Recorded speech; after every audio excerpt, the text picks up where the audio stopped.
All right, y'all. I finally got a chance to get back on the boat because I've been trying to fish when I can. So I've got the bilge pump finally working. So now I feel at least somewhat safe when going out on the water. So let me show you what I got. I had to redo some of the wiring. I'd mixed it up. I'd crossed a couple things there anyway. But I got it done thanks to some help from a guy at Bass Pro named Jamie, who works at the shop, as we call it. So let me show you what I got. All right, so I installed my switch right here at the console because I just thought that'd be a good place for it. I didn't want to run wire all the way up to the front, and the switches up there. Well, you can't see them. There they are. And so I decided to go ahead and just do this. So I've got it here. So my light wasn't coming on, which was one clue that something was wrong, because one of the wires just provides a light, so you know it's active or working, or just, you know, so you know it's on and see it at night probably, I'm sure. And then got it hooked up to the battery. So here we go. Lights on. Bilge is on. One thing down. Now, what's next? Well, I think since I've got it, I might as well install it. Let's see if we can get it done today. So here's what I'm doing. Hang on. Here it is. Echomap 73 SV, baby. The Garmin's going on. Touch screen, sonar, down scan, side. This thing's a beaut. Got it on sale, and now it's twice the price. Here we go. We're gonna get this bad boy on. So I'm gonna mount to the trolling motor, which means I'm gonna have to put a different kind of graph probably on the back, just to have depth while I'm driving, because I just didn't want to put this one on the back. I wanted it on the trolling motor, so that's what I'm doing. Fish in the front, I don't fish in the back of the boat. So it makes sense, even though maybe it doesn't make sense to everybody, but that's what I'm doing. Transducer mount for the trolling motor.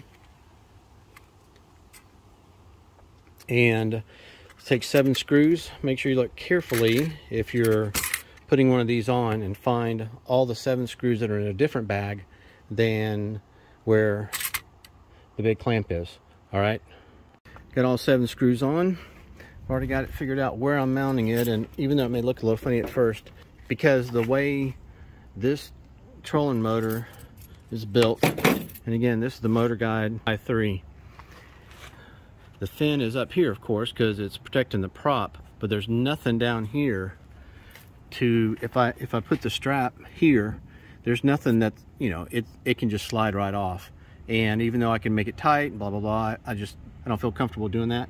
So what I'm going to do is the strap is going to go back here, right on this side of it. Well, here, let me show you. Also, make sure that when you read the instructions, and it says to make sure that the cable routes out the appropriate side of the mount, that it'll go up the correct side so that it won't land down here or here when you drop your motor down. So when you mount this, you want the cable, and that's going to mount on there like that. You want the cable to go up the top side of it, not the bottom side. And I read it, and I thought I did it the right way, but I didn't. So I had to take the screws off and change it. Got the clamp real tight, wire going the correct direction. I added a zip tie, kind of a heavier duty zip tie to this. All around, I had to put 2 on it because I didn't have really long ones, but I got 2 of them on there, strapped on tight to help hold, just to hold the front down, because just having that strap on the back, this was kind of flopping out a little bit. I didn't want that bouncing around. So that's how I've got that. And hopefully I won't tear that thing up. All right, let's wire the rest of it. So for now, I've got it attached just a little bit up here, because I'm not sure still about how much this is going to spin and pull. So that's a little slack for now. I'll probably tighten that up once I've tested out on the water. Left a little slack here for the turn, but as you can see, if I turn the motor, it's, I don't know if I can do this. It's really not moving the cable too much. And I've got it attached nice down here so that it doesn't, you know, kink up, and there's still space to turn that around. And then I'll eventually tighten this up, like I said, on this cable that's coming down. I'm going to hook it up temporarily in a minute. What I've done is, for now, I'm going to use my little battery that I've been using with my kayak for my other fish finder. I don't know how much time I'm going to get out of this battery with a different graph, because I don't know how much power this is going to draw, but we're going to try it. And that's just one of those Cabela's. That's upside down. One of the little Cabela's, 12 volt, 8 amp hour. And I'm going to try it. I've already got it hooked up. I've got a quick disconnect on it here. And what I'm doing is, for now, I'm going to hook up a quick disconnect here, and this is my power that's going to the graph, and I'll hook it up to that and then hook it in, and then just plug in the transducer when I'm ready to give it a shot. So hang on a minute. I plugged in temporarily into the back, so I'm going to get a Scotty mount, I think, because I want to mount it like probably in here somewhere, maybe on the side. I don't want to mount it in the middle because it's just gonna, I don't know, I don't like the idea of that. Plus I want to get up on the bow sometimes, so I'm going to put it right up here somewhere. So I'm going to get a Scotty mount probably tomorrow, Bass Pro. That way it'll be elevated a little bit, and I can mount and I can turn it however I need to. So right now I just got it plugged into the back. Got the red and the orange plugged in, and if I can hold it still, there we go. This is so professional. All right, here we go. And then I hooked up my little temporary. So what I'll do is I can disconnect that from here when I'm not using it, if I want to, until I get another battery. And then I may do the same thing, because I can just tuck this little battery right up under here under the gunnel, and I don't even have to worry about it going anywhere. So that's my plan. I can't do this with two hands because I don't have my mount with me right now. So I'm going to plug it in, then we'll turn it on. Okay, plugged in. I'm going to turn on. Got the beep. Oh yeah. Let's see what we got. Touch screen. Boop. There we go. US. English until I learn another language. And I'm going to leave it on the store demo for now, because I don't want to run the transducer while it's not in the water. Yeah, you tell it. Yep, I'm sure, because I can change it. Oops. That's the right button. And what else I got? Oh, I guess I got a power boat. It's not a sailboat. Minimum 3 feet. I'll change that later. Vertical clearance, I have no idea.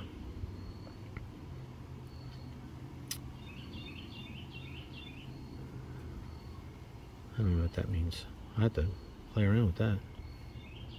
And I accept. Sweet. All right. Here it is. I'll probably never do the Panoptics because those things are expensive unless I can get a super great deal on it. And I don't crappie fish and I don't tournament fish out of this boat. I won't. So let's go back to this and let's hit my charts. Just in case you guys have never seen, this is a great little unit. If you're wanting a nice Garmin or even just a nice graph, I would say, you know, wait till it's on sale. But if you got the bling, get it. So these will have buoy markers. I haven't updated this, so I'll have to update it. These are super nice. And you can color code the your contours. So if you want to 0 to 3 feet is red, so you don't run over stuff and tear out a lower unit, you can do that. You can mark deep spots if you want to know, well, I want to know everything over 40 feet deep, and you mark that dark green or dark blue or whatever you want to do. You can do that on your maps. Let's go back. You got a nav chart.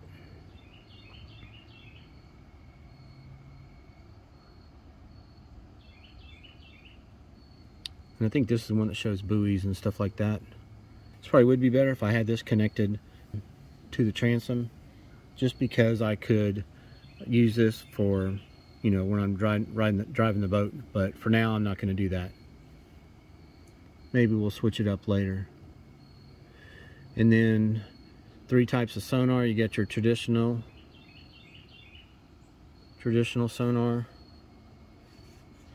what they call clear view, which is your down scope. You can change all the colors on this, contrast, all this kind of stuff to whatever you read best. And again, this is in demo mode.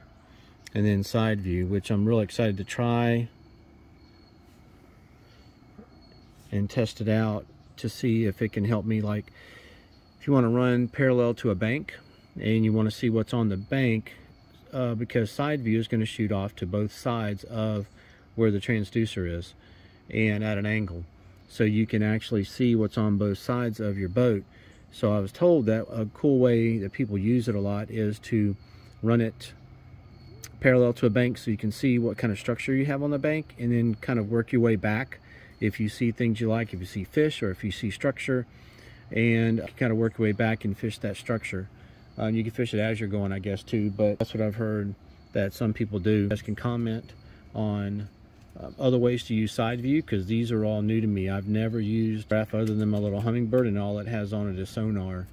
And so this is going to be a good challenge for me to learn these. I've learned quite a bit about these just because I have to teach people a little bit about them at Bass Pro, but it's a cool little graph. So I got it, it's all powered up, I'm ready to go. I just got to get it mounted and going to get it out. Hopefully next week I'll be able to get it tested out. I don't have a lot of time this weekend. I'm working 2 days this weekend, or both days this weekend. I may do a little kayak fishing, so I don't know which one will come out first, but I'll definitely have the video going once I get this out on the water, especially since I got my other one working. Now, just, you know, you got combos, you can set these up however you want. You can choose the preset ones, or you can set your own combo screens. Still gives you all your gauges off to the side, your water temp, depth, all that kind of stuff. And if you decide down the road you want to get Panoptic for the Livescope, which, like I said, I probably won't be doing that. It's really cool. Wow, that's like a bus. That's a bus under the water. That is wild. They don't have the same demo where I'm working. Unless you're down. And forward, which I haven't figured out how to read yet. I got to work on that. And then your perspective, which is super cool. This is the way I describe this when I'm talking to people at work, is that this is what I would consider half of the 360 that Humminbird has. You're getting almost 180-degree view of what's under the water.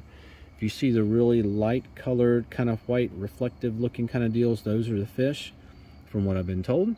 And then you can see structure.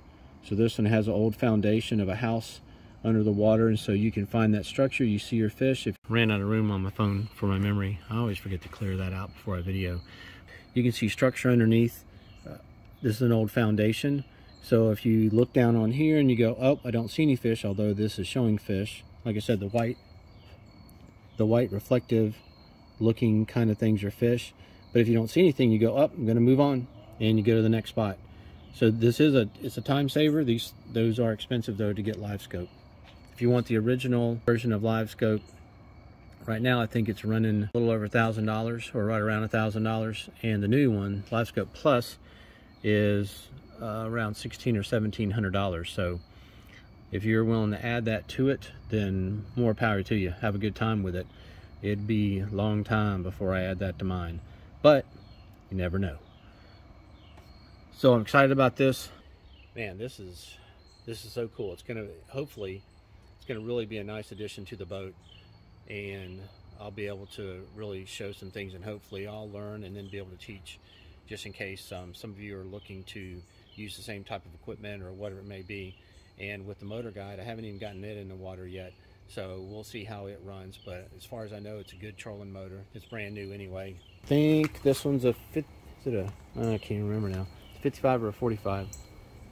I don't know why I can't remember. I think it's a 45. But that was just the least expensive one. There's a pretty big jump between the 45 and the 55. It was $100 or $200, and I just didn't want to pay it at the time. There's my dog, Rocky. What are you eating? He eats walnuts, and I don't even know how we get walnuts in the backyard. I don't have a walnut tree, but he finds walnuts all the time, and he eats them like he's eating a rock. Where are you going? Where are you going? Come here. Who's a good boy? Who's a good boy? Are you a good boy? I know you are. Yes, you are. You're a good boy. All right. It's a good boy. I know. He's just so excited. Go get it. He's tearing my backyard up still. Got a nice moon coming up. Oh, there he is. There's nothing back there, dude. I keep telling you. Moon peeking over the trees in the backyard. Super nice breeze out tonight. Right, Rocky? I'm hoping this video will be out soon. I've got another one I'm doing right now. That will actually be out first. I went to Maribun Lake for a second time. Didn't have as good a luck, but caught a couple fish, so I'll be showing you that one soon. I hope I see y'all in the water.